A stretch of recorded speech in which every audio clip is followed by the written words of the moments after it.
Federal agents smash a car window and shoot at the door while people are inside. KCAL News reporter Nicole Comstock is in San Bernardino, where the community is speaking out. The colonizers, the people who are the original illegal immigrants, where were their papers when they pulled up, right? A couple dozen people gathered with signs and a megaphone. Where are your papers, settlers? In San Bernardino to denounce what they see as an unnecessary escalation of violence during federal immigration operations. A Border Patrol agent shot at a car with 3 men inside of it in this city early Saturday morning. The driver is an undocumented immigrant. We know what it looks like when someone is coming in and using violence against our communities under the blanket of keeping the community safe. The young man recording from the back seat told us his father-in-law drove away from the men in police vests and went home because he feared for his life after they punched him through the window.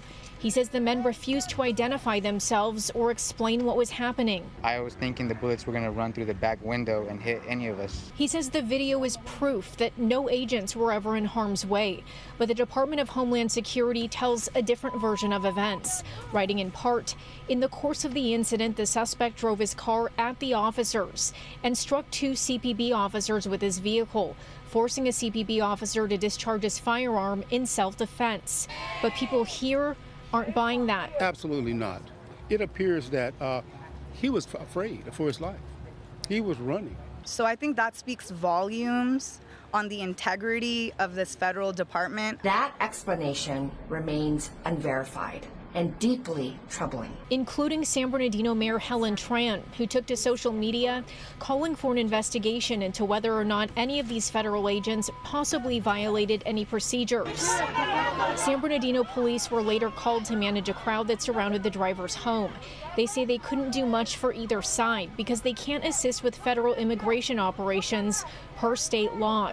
DHS called that another terrible example of California's pro-sanctuary policies in action that shield criminals instead of protecting communities.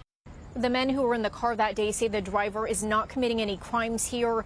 They say he owns a home and a business in San Bernardino, and he's been trying for 2 decades to become a U.S. citizen. Reporting in San Bernardino, Nicole Comstock, KCAL News.